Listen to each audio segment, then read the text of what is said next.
Awesome. All right, everybody. I am super stoked today. Episode number 5 here with my good friend Zach. He is Denver. He's a Denver boy born and raised. He thinks he enjoys golf. Scratch that. He does enjoy golf. He loves golf. He loves people, psychology, fine dining, luxury travel, and Thailand. He is a Thailand nut. He loves going there.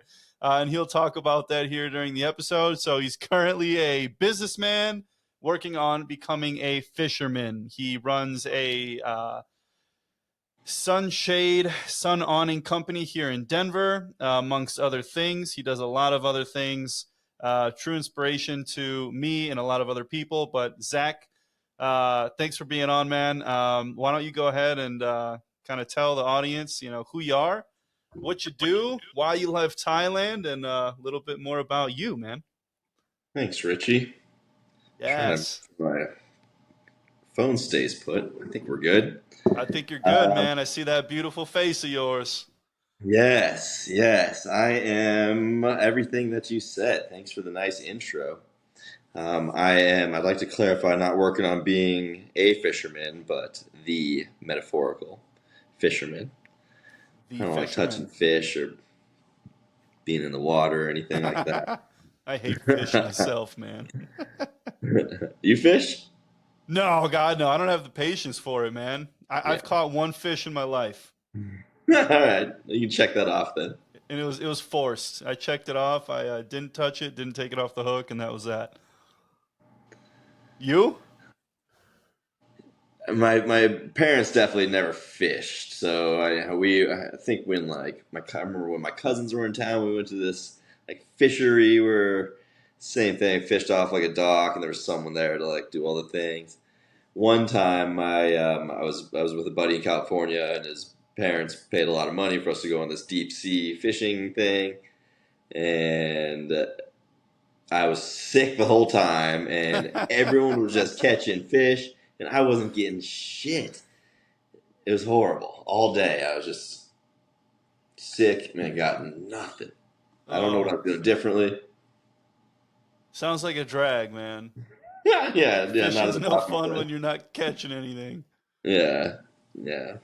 But You hop on Tinder, and there's chicks that are like holding the fish. Like, psh, psh, oh man. Aside from the fishing, man, so your professional title does not define who you are, and I'm sure the people here will realize that soon enough here just by talking to you. But professionally wise, man, like what do you do for work? What is the businessman side of you? You're ultra successful. You are pretty much. Is it safe to say you're kind of retired, semi-retired? Yeah, there's all the podcasts and talk of in the financial independence community. There's a term called Coast Fi, where it means if I pay for my life now, my savings are doing the work in the background, compounding, Beautiful. and yeah.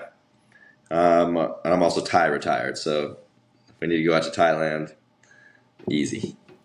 And all by Um, what are you, 38, 39? How old are you? 39, my 40th 39, year of man. life. What a dream. It is. But yeah, I'm in the retractable shade business. For the last 13 years, I have worked on the manufacturing side of things, and I hear my automated shades going down right now. Um, yeah, we manufacture retractable awnings, solar screens, retractable shade products. I used to manage 18, 20 states. Traveled 9 out of every 10 weeks, managing our distribution network and setting up new dealers. And more recently, in the last 5 years, I have been running the retail side of the business with Okay. Mile High Shade. And we, at a local level, sell and install the products that I also manufacture. Beautiful. Yes, that's the meat of it. I have a small passion project, Luxy Lou. We have an electric bidet attachment. It's one of the best things that you'll ever try. Your toilet seat comes off. This takes the place of your toilet seat. Plug it in, attaches to your water line, and you've got a heated seat, a rear sprayer, front sprayer, oscillates, warm water, dryer. You don't wipe your ass anymore. I fucking love that, man. And the first time I met you, mutual friend of ours brought me over, and I had to use your bathroom. And you're like, "Have you ever used a bidet?" And you were just all about it, man. And that's like my earliest memory I have of you, and it's just fucking incredible. Had you used Um, one? you know what? I didn't, man, because I felt no, I have used one, but that time that I was over at your house, I did not use it because I just felt weird, man. Full disclosure, I'm like, man, like I don't know this dude yet. Like, I'm just gonna sit on his toilet and use his fucking bidet. Like So it instead, you felt a sat on my little. toilet and actually wiped your ass. I did, yeah. I know I you would have probably rather you hate walked. you hate to hear it, but it felt a little too personal. You know what I mean? I had to warm up the oven first. I've Um, never thought about using someone else's bidet, actually. but cool, man. So you're in the retractable awning business. Dude, what in the world? How did you get into that? You know? Ever since kindergarten, it was everything I dreamed of. No, my our buddy Justin, his mom, her parents had an awning company, retractable awning company. They lived in near St. Louis. Karen, Justin's mom, when she wanted to just be doing something a little more, started an awning company in Denver. It was her parents had done it, and she wanted to do it, and built a successful company, and we just grew up around it. So I started cleaning awnings and screens when I was 14, 15.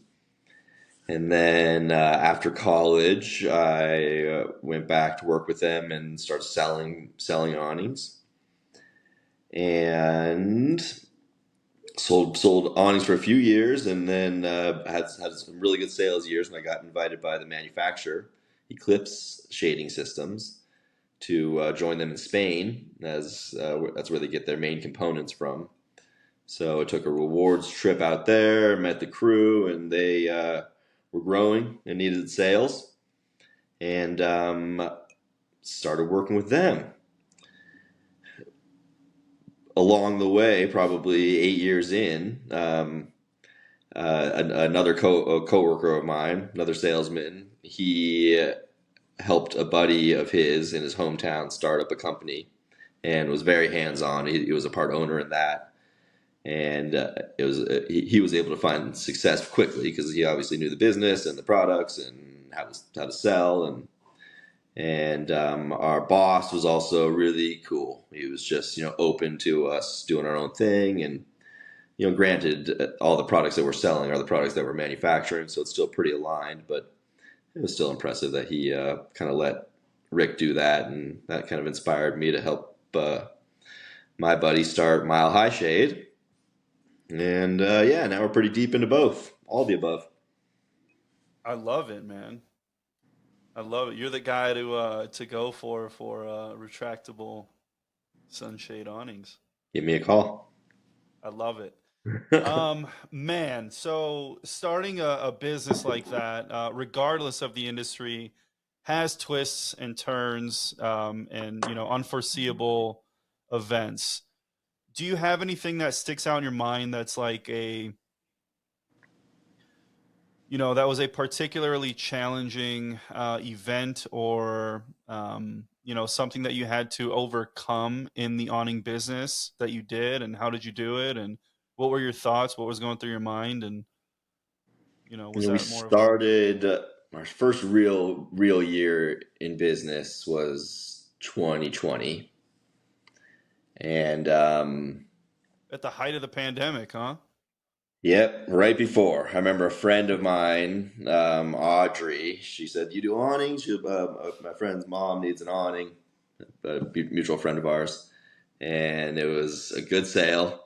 And I remember thinking, "Nice, this pays for like marketing this month and next month." Yeah, totally. And then the pandemic hits, And I'm like, holy shit. And so I don't know. I'm thinking we got to go grassroots and like we can't pay for marketing. I don't know. That's just a big expense. Sure. And I called our. There was one mailer that we did because that sort of had worked industry wide. It was against my instinct, but this mailer had always worked. I called them. I said we need to pause, and she said I can't let you. This is when you need to market, and and she's told me a couple cases of it, and I was like, all right. And I think she gave me a little bit of a deal or something. And then it turned out that everyone was home and started improving their houses, and so that was all great. That was just fate that we were kind of in the right place at the right time, but we were forced to figure everything out kind of by the seat of our pants a little bit. Um, as an employee-owned business, with us being the only employees, we don't need workman's comp, Sure. and we were saving money there. And when we hire another installer and he gets injured, and we realize, oh, we never added this, and it's like major things and things that legally we needed to have anyway. And did we file this thing the right way? And so all that was just a rush. And my business partner had a kid, and then he had another kid, and so for 2 years with like just pandemic stress and Eclipse, the manufacturing business being crazy, and it was just a lot of just general stress for sure. Business success, that was the easy part. I see. And I think I recall you mentioning this with one of your employees getting injured on the job.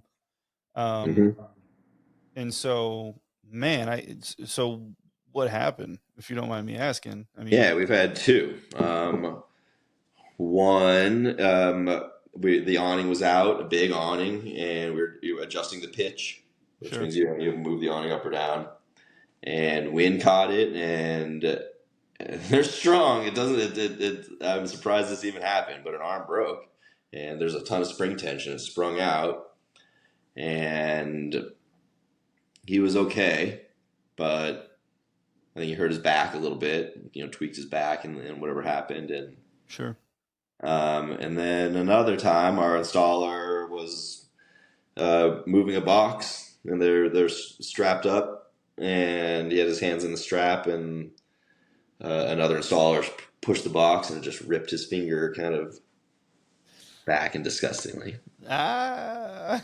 Yeah, it was gross.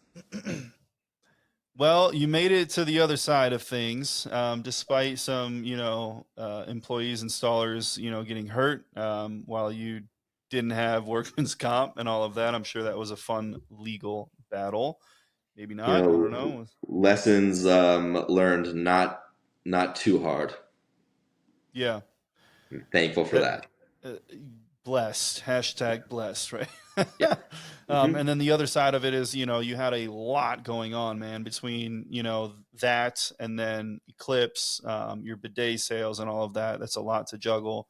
And I know you personally, and I know you like to kick it and be laid back. So and I'm the same way, man. When things get crazy, we handle it because we handle it, but it is a tough time. So anything that you do in times of stress like that, whether it be work related or personally related, that helps you, I don't want to say unwind, but almost like mitigate that stress level and kind of get you into a place where you can think rationally and not burn out and stress yourself out to the point of exhaustion.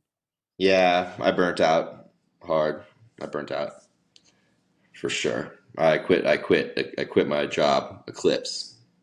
Um, I had been burning out. I'd been wanting to spend more time on Mile High Shade. Um, so it was kind of natural, but I could tell I was losing it. I was super edgy and just easily triggered. And I knew I would wake up with a hard face on, like tell myself like, be happy, like come on. Like, but I was not there naturally for a Yeah. while. I started seeing a mindset coach that just kind of crossed my path in the right place at the right time, and um, and that was great. I think there's definitely techniques that you can do that and if I needed someone to kind of guide me and help me get on that path a little bit, but What did you do? Meditation? What did you do? yeah, meditation it was a great one for me. I've never been as diligent as I'd like to be. The better you are at meditation, the better you are to separate from those emotions quickly instead of just Mm-hmm. living in them. So that's one thing that when I do makes my life better. So I need to make that part of my daily. But recently, and I've always struggled with a routine. Doing things just for the sake of doing things, writing down your goals. It's all great, but I don't always enjoy it. It feels like a chore sometimes, and Mm-hmm. I do a lot of visualization. I enjoy that. That's fun in the morning. Wake up. I'm trying to go back to sleep, or I'm just in a kind of in between state, or as I'm falling asleep, putting yourself in the best state, visualizing exactly where you are in a year, 5 years, whatever you want, but that you have it all. And just I'm learning more and more that there is this energy that if you can tap into that, whatever it takes, whether it is writing down, whether it is visualization, whatever gets you in that is gonna kind of perpetuate. And gratitude. I just read a good book, and there's a bunch on it, but the more you can practice it and feel it, and not just say it. Yes, I have a car and a house and this, but like right now it's windy outside and it's cold. It's getting cold at night, and like it's just amazing. And the more you can have those things, you feel good, and the more good will happen to you. You just stay in that energy the universe provides. I just gotta say, dude, I love you, man. I love I you, really, Richard. I really do think, like the way that we perceive the world is very similar, and we struggle with the same issues internally. Um, I love that you said the habits. Like I personally struggle with rituals, habits, and consistency as well. Um, and part of that is I think that my childhood wasn't exactly like army recruit style. Like I had a schedule to be on, which I had some friends that were, um, and they run their adult lives now like that. And again, like it's a positive thing. I've resisted these habits and rituals thinking that it was going to do me wrong, when in reality, like they help you immensely. And I love that you said gratitude, man. It's so hard not to compare yourself to people in general. Um, Comparison is the thief of joy. I don't know if I just made that up or if I heard it somewhere, but it's so true. Like you hop on and social media has exponentially accelerated this whole, like, man, look at what he's got, look what he's driving, like look at his chick, whatever it is. Um, and whenever I catch myself in that funk of like scrolling through, death, me and my wife, me and Jamie call it death scrolling, right? Like you're just on the fucking couch scrolling for an hour or whatever, and poof, you lose an hour of your life and you did nothing productive, didn't help you. Your mind's all fucked up because you see all these people with all these nice things, and you're like, I don't have all this nice shit, right? But if you bring it back to personally, what I've done, with the gratitude, man, like, yes, it's cold as fuck outside. You have a roof, four walls, and warmth. And not only that, dude, you're gonna crawl in. I'm assuming you have a king size bed. You're gonna crawl into your king size bed tonight, with running water and all of this. And it's just like when you break it down and bring it back down to the basics and be grateful and thankful for what you already have and how far you've come. Like you have to look at your journey too. At least, like, I'm just personally speaking now, because again, man, like comparing yourself to other. Do you ever do that? do you ever see other people on social media or just around, within your friend circle, your family circle, and be like, man, fucking, Jim or Bob over there, like they have all this stuff, they have it all together, which in reality they fucking don't. But like, at face value, you're like, man, like I know you like the Bentley, dude, my man. Do you see that guy with the Bentley and do you ever think like, do you compare yourself is what I'm to Yeah, I mean others it's almost impossible subconsciously? not to, but it's and I was reading the Art of Happiness, and it's like actively try and do it on the other side. Think about those that don't have shit, and for the purpose of just being gracious. And I got to think the other side is just the opposite effect as well. Oh yeah, I stroll on that shit all the time. Dude, you are one of a handful group of human beings that I can count on one hand that I can literally sit with you and cry from laughter. Oh God, I know. We just I know.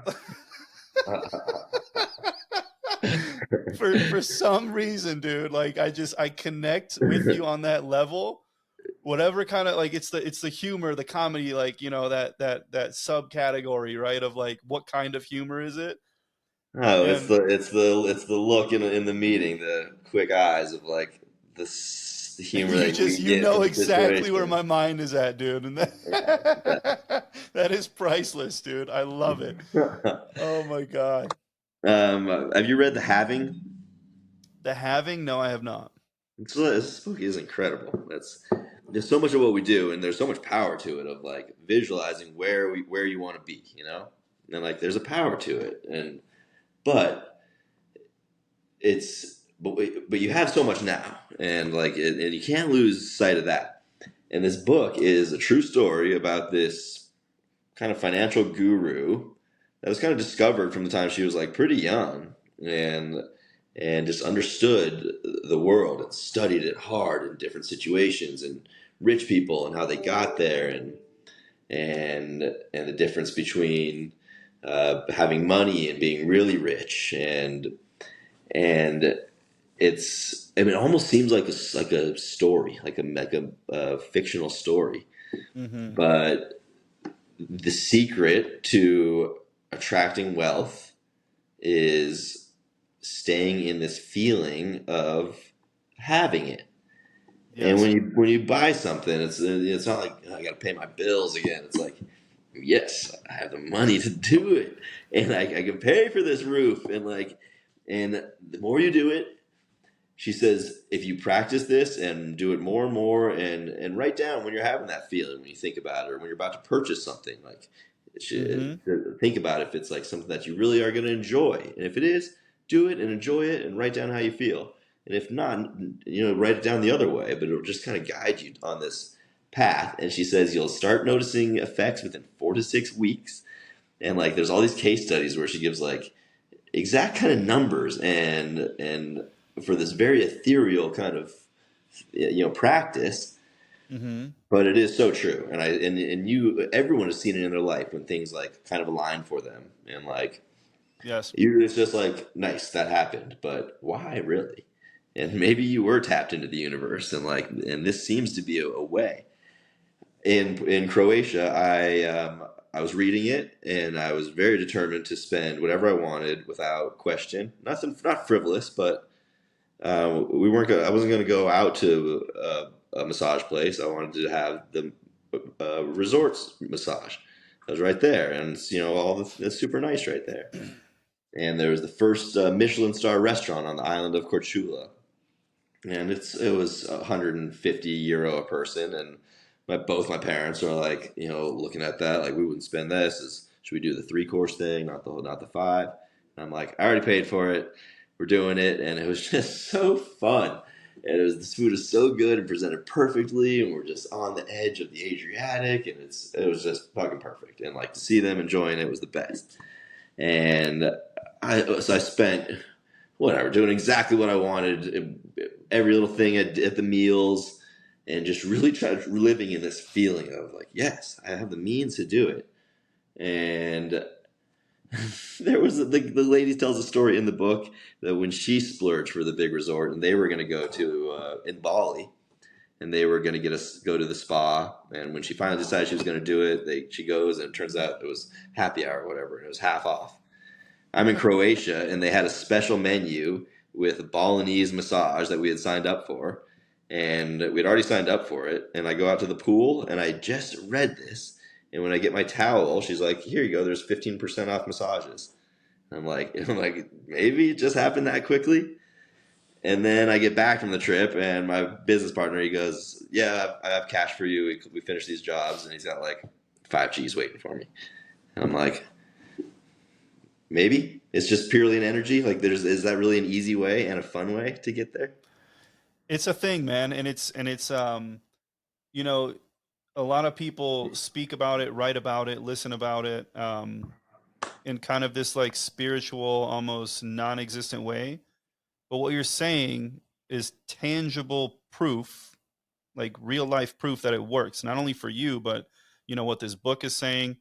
And it's so true, man. I mean, you have to network. I mean, if things are going wrong in your personal life and you're down in the dumps or whatever, and you got to go out and meet these people, if you're in a shitty fucking mood, dude, you're not gonna attract and network with the people that you want to be networking with, and it's tangible is what I'm getting at. Point being, and you're so right with that, man. And just hearing about you, getting your folks dinner and hanging out and having this phenomenally presented meal that I'm sure was incredibly delicious. Mm. Um, that's something special, man. And I know you're gonna cherish that in your heart, till the day you fucking leave, man. Because we're not here forever.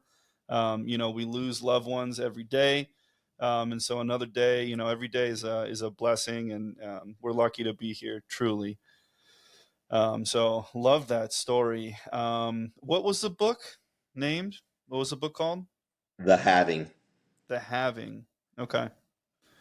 And another one that you read recently was what is it? Die with Zero. Yeah, yeah. He talks about memory dividends, and yeah, you pay whatever for a meal, $500. Like, one, that the money's not that much, and then in 10 years, especially, the money is zero when we're all rich and old, you know.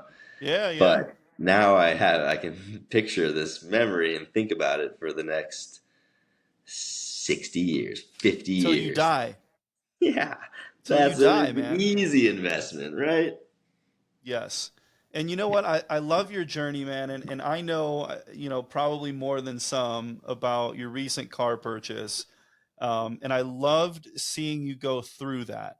Like in kind of like I don't want to say a sadistic way, because man, some of the conversations that we had, like you were low, dude. And I was like, holy, like, fuck, dude. He really did it to Yeah, himself on this. But to see you come out and kind of like get a grip of your mind, and your emotional being, was special, dude. I want you to share this story of the car that you had, yeah. the car that you bought, and just like that journey, dude. Because and for context, like for the audience, like you are a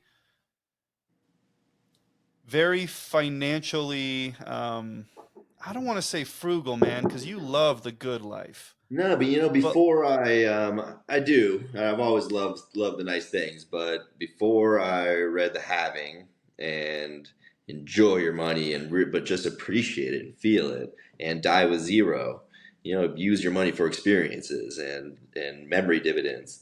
My first discovery, I've always come from a frugal background, but I discovered financial independence, and it's I think that financial independence came from like the dot com kind of bust when everyone made a shitload of money quickly and then everything stopped.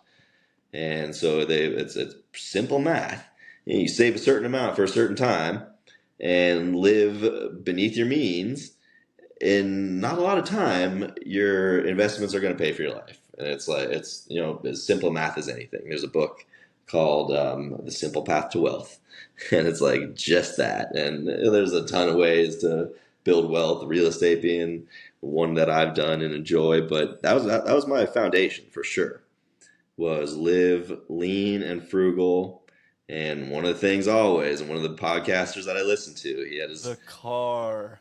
his car. He had his old Honda Accord and Honda Civic, whatever it was. And he's like, yeah, it's just, especially in those early compounding years, and so I've had my car, my old car forever. I got a Hyundai Sonata, 2-year-old Sonata in 2008, and it was a great car.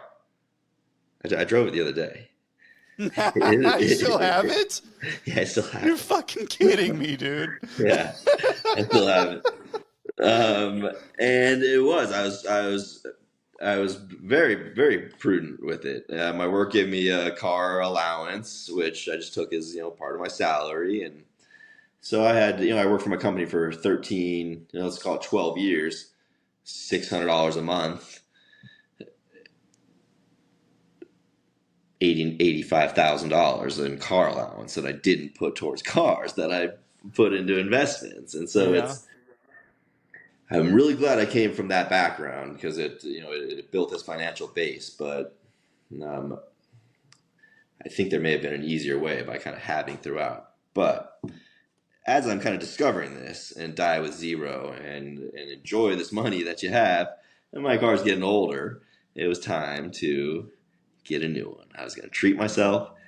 I have plenty of money, especially that mindset. Whatever I'm paying for it, it's nothing. Whatever I put out there is coming back to me. Great. And so I tried a bunch of cars, and there was one that felt like a cloud that was better than the rest. And you were with me, and it's the Lexus ES, heavy sedan, comfy. It's not comfy. I'm seeing you laid back in the seat next to me, just kicked back. Your Yeah, yeah. 6'6" frame, whatever you are, Oh yeah. just loving it. And so after searching for a few more, and as soon as you called the stormtrooper, and I was not going anywhere else. So yeah, I found the one I wanted, bought it, and pretty quickly went into a dark hole. Oh my God. Yeah, you know what? I was an interesting case study, for sure, and I think about it too. My, I'm so proud of you my for how you came out of that, man. But keep going, keep going. Yeah, I was. It didn't feel comfortable to me all of a sudden. The seats were hard. I should have gone this way. I was trying to figure out how to return it, sell it, like all these things. I Swap was the in a dark seat hole. out. Yeah, yeah, yeah. I was always thinking about it for days, and I didn't drive it. I didn't drive it for a while because I was wanting to be as salty as I could be, and then I started to love it, and I don't know what exactly triggered my switch and appreciation, but I got there, and it is the sickest car, and I love it. But I definitely dug into why that happened, and like, You did. yeah, yeah, and we all have these paradigms that are ours, mostly created by society and your friends and your family and what you see on TV. And for so long, you know, whenever I was in my first bit of financial trouble, making less at some jobs and having bills to pay, Hmm. and learning about financial independence and driving this car, I was going to drive this thing forever. And this is how you build wealth. And that's my way to happiness, is financial independence. So I think when I had just straight up bought a brand new car, which again, even then, I told them, they tell you buy something that's 1 to 3 years old with 15, 20,000 miles, and I could have saved 10 G's, maybe 15, maybe, but this feels the best, and I think it was such a shock to spend so much money that I've just have never before, even Yeah. close, that it shook me out of my paradigm, and I was trying hard to go back to it. Yeah. Interesting. Yeah. And yeah, I need to sit in in it and live it, and this is me and who I am. And but yeah, I was going through all these things that I think were trying to pull me back into a familiar paradigm. You were going through it, man, and I hated to see you like that. Some of the things that were coming out of your mouth during the those first couple of days, they were a little funny, man. I got to tell you, I'll be honest with you. Like, we hung up, and I was just dying laughing, dude. Good. Again, like, worried and like my heart out to you, but like just the things that it was just, man, like it was almost like, why wouldn't he think this through before buying a car? And it was like that buyer's remorse was just coming out of you, like just spewing out, and man, like you were just you were not having it, dude. I know. Um, I mean, I talk about the secret is being so grateful for everything you have, and I am just so pissed over this new car that I bought, and it was just, yeah, it was very bizarre that that's where I went. you put yourself outside of your comfort zone and you got shook, is what I it think that's was. it. And it took you, I don't know, I mean, you know how long it took you, but I'd say it probably took you about a week to get over it, you know, as Justin would put your big boy panties on. You got over it, and you love the car. And dude, it's a sick car. Seriously. And I know you love that new car smell, man. You went Oh God, 15 years without it. I mean, yeah. coming from a car guy, I love new cars, man. I don't even care about the instant depreciation. The fact that I'm the first motherfucker that farts in that seat, Yeah, it is. that's worth the It's markup, dude. a That is daily worth the thing. markup. You get in and enjoy it daily. It's yeah.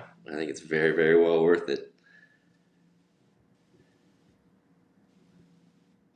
I after driving it for a while, I left my car at my parents' house for this trip, and so I took the Hyundai there, and then I was able to feel the real difference from Yeah, comfort to what I've been, accustomed to. yeah. But it still is a zippy car, and I think it's good. It's a tank, dude. It really is. I mean, the fact that you think you have what 200,000 miles over it on it. Yeah, yeah.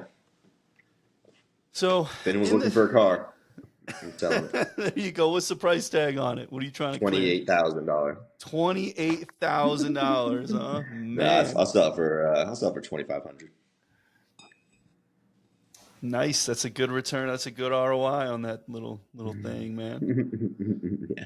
Um, man. So unpacking a little bit more on like self awareness, your feelings, your emotions.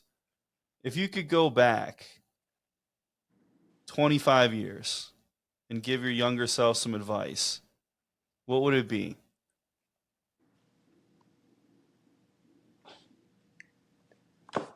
Probably to know it's all going to be good. I'm sure I stressed way too much over all the little things.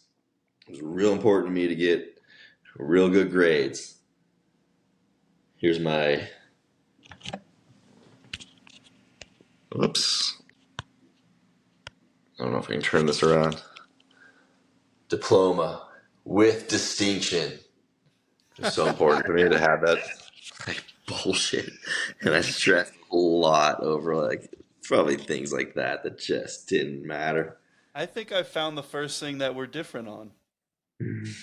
I could give a fuck about school, man. My diploma's in this filing cabinet, and the only reason I have it is because I know I paid like 25 grand for it, and that's still fucking cheap. Yeah. I saw you from University of Colorado, man. That diploma was probably 3, 4x of what mine was. Nah, in state it's easy. It was like 3 grand a year, something like that. Living up there was what cost money, but yeah, in state it was Sure. pretty cheap. Yeah. Wow. Okay. Yeah. No, I hated school. Didn't exactly excel in school. I wouldn't say I'm dumb. It was that model and that format that just never really. I question things, man. As you should. It's really hard to do that when you're put into the system early. I Yes. was. Get good grades, get a job, get a good job. I got good grades for the most part. I'd say up until high school, and the reason that I did was I was getting bribed. I would get paid for good grades, Yeah. and that was literally like that. That is how my parents got me to get good grades. They would pay me whatever it was. I don't know, for A's and B's, and then once you get into high school, it's kind of like, all right, you're fucking grown up. We're not going to start paying you for your fucking report card. It's just expected of you. Um, Which probably honed your life skill of making shit happen, getting by. Because you yeah, I can beat mean, school, you yeah, know. dude. I mean, you're gonna pay me to get good grades. I'll get fucking good grades, But like, Big other than time. that, what's the point? You know what I mean? And then, as I was getting out of college too, I mean, the whole higher education framework and system was completely collapsing. I mean, I graduated in 2009. In the midst of the GFC, the Great Financial Crisis. And to me, it was very evident that my ROI for college was not there. I was going to go off to school and spend, 40, 50K, modestly at a university and get this piece of paper. And I saw people in that time right then and there not being able to get jobs with their degrees, and if it weren't for, I would say my folks kind of bribed me to go to fucking college, man. Like, they gave me a little stipend on a monthly basis to help with like car payment and rent and all that stuff, because I was up in Breckenridge, which it's not cheap to live up there either. That was the Mm-mm. the majority of the expense for my education. But You had fun? what's that? You had fun? I had some of the best times of my life, man, and met some great people. And I think it was extremely beneficial to my maturing, my growing up, and my seeing of the world. And I wouldn't trade that for the world. And that is what was worth the money for me. I agree with you entirely. Yep. Not the education, because the education I've received tenfold of just banging elbows out in the real world, in the business world, and just learning, the hard way. The classroom stuff, again, man, college, what the fuck does an 18-year-old know? Hard to Nothing, choose a direction, right? for sure. And so you come out of college, or you come out of high school, man, and it's like, so where are you going to go to college? And I went to community college, I think, for like a year and a half, 2 years before I shipped out here. It's hard to know, man, and you're expected to make these decisions, and it's just a fucking scam, dude. And around that time, I don't want to go too far down in the rabbit hole with this, but like, if you look at costs of college starting at around that time frame, about 08, 09, what Obama did was he opened up the floodgates to federal funding, and having, I want to say, like, the Department of Ed directly subsidizing these loans for these students. And as soon as the government got involved, and again, I'm not, like, fuck the government, whatever. As soon as they got involved, man, the cost of education skyrocketed. And I think from about 10, 12 years ago, and I'm probably wrong with this, shooting in the dark, don't take me to the bank, but I think it's like something 400% of an increase in the cost of higher education from about 10, 12 years ago. And on a Yeah. chart, it's a fucking hockey stick, dude, Yeah. because the government started writing these fucking loans. And one of my corporate jobs, the only fucking corporate job that I had for 9 months before I got into what I'm doing now, was I was a financial aid advisor for various online institutions. We were originating loans for online institutions directly with the Department of Ed. And 9 months, I couldn't do it. Aside from the ethical and moral morality of it all, and I got into it thinking, this is great. I'm going to help kids go to school. But like when you get into the business and you realize that these kids have no intentions of getting a higher education, for the majority at least, and especially the demographic that this place was targeting, which was another facet It's of the just not job. commensurate with income. You're gonna pay him more for school, but you're not gonna get paid 3 times more. Right. You pay $50,000 for an education and you get out of school, I would think that you would want to make at least six figures to be able to pay that loan off in a reasonable amount of time. I hate to think that I would have considered maybe not going or doing something different because school was 3 times more. Because I'm same thing as you. There's, whatever my education got me, it's not, it didn't give me my job. But yeah, the connections and the fun and the parties and the people and the football games, and that's priceless. And if I would have missed that, if any people missed that, that's a shame. And I'm curious because so my folks, I'm a first generation American. My parents are from Poland. They're off the boat. Like for them, education was huge. They're like, you're the first one out of the family to to get this education. So they pushed on it. Did your parents push you to it, or were you very like open to it and you kind of initiated that jump? It was me. It was me. They definitely wanted it, but I don't even think I considered anything different, really, to even ask. My brother was pretty non-traditional. What did he do? I think he went right to art school, actually. Okay. Yeah, I don't think he did anything else first, but they were open to, figuring out different options. And I've said for a long time that if someone doesn't know what they want to do to get a trade, go learn to be a plumber or an electrician. And at least you won't have to pay the dude to come do that for you. If you need a job, you will always have one. Skills. There's always a positive ROI in skills, whether it Yeah, be unclogging a toilet or you know doing a financial spreadsheet for a hedge fund. A skill is a skill. You know. yeah, good to have them in your pocket. Yep. Well, Zach, I think we're gonna wrap this up, man. I think we've shared you've shared your story, and man, do I appreciate you being on the show. I definitely think people are gonna get something out of our conversation, just as I always do, speaking with you. So thanks so much for being on. Do you want to leave with anything? Tell the young bucks, the old bucks, anything, words of wisdom? Can we read the story of the businessman and the fisherman? Yes. There was once a businessman who was sitting by the beach in a small Brazilian village. As he sat, he saw a Brazilian fisherman rowing a small boat towards the shore, having caught quite a few big fish. The businessman was impressed and asked the fisherman, "How long does it take you to catch so many fish?" The fisherman replied, "Just a short while." The businessman was astonished. "Then why don't you stay at sea longer and catch even more?" He said, "This is enough to feed my whole family," the fisherman said. The businessman then asked, "So what do you do for the rest of the day?" "Well, I usually wake up early in the morning, go out to sea and catch a few fish. Then I go back, play with my kids. In the afternoon, I take a nap with my wife. When the evening comes, I join my buddies in the village for a drink. We play guitar, sing, and dance throughout the night." The businessman offered a suggestion. He says, "I'm a PhD in business management. I can help you to become a more successful person.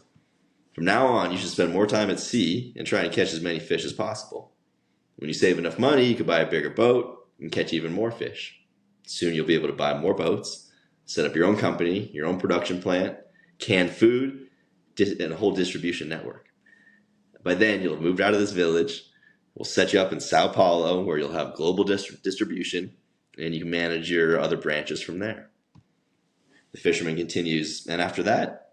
The businessman laughs. He says, "After that, you can live like a king in your own house. When the time is right, you'll go public, float your shares on the stock market, and you will be rich." And the fisherman asks, "And after that?" "After that, you can finally retire. You can move to a house by the fishing village. You'll wake up early in the morning, catch a few fish. You'll return home, play with your kids, nap with your wife. When the evening comes, you'll chill with your friends, sing and dance throughout the night." The fisherman is puzzled. He says, "Isn't that what I'm doing now?" So easy to lose track of the simple things in life. I'll tell you quickly, and again, I know we're going over, but my company, Eclipse, they just sold recently. They had a big merger and sold. One of the owners was already rich. She made a lot more money, and she's going to stand to make a lot more in this next deal. And she's also very stressed right now, is having to see a doctor for like things that she never had before. And I said, what are you going to do with all your money? And we had a candid conversation. I said, what makes you happy? What makes you happiest in what you do? Yes. And she has $20 million. And she thought about it, and the things that make her the happiest, that bring her joy. She loves volunteering at the dog shelter. She loves spending time with her grandkids. You have enough money to do that for sure. And it's so easy that you're wasting time in what you really love. You all had all along. The money's no good if you don't have a foundation and you don't know yourself, man. You want to get dinner soon, Ricardo? Yes, absolutely, man. So yes, absolutely. We'll get dinner. Thank you for sharing that. That's huge, man. I love Thanks you. for having me. Thank Love you you, so my much boy. for the time. Very And fun. we'll have to have you on again because you're an inspiration to all of us, man. Appreciate you. Any time. Look forward to the next one. All right. And that's a wrap on another episode of the Realty Radio Show. Thank you for tuning in and indulging in these honest and thought-provoking conversations. If you enjoyed today's episode, be sure to subscribe, like, and leave a comment on your favorite platform. Remember, the Realty keeps flowing on our favorite social media channels, so connect with us on TikTok, Instagram, Facebook, and LinkedIn. Until next time, keep steeping in truth, growing with purpose, and embracing the authentic flavors of life. This is Rich signing off. Stay brewed.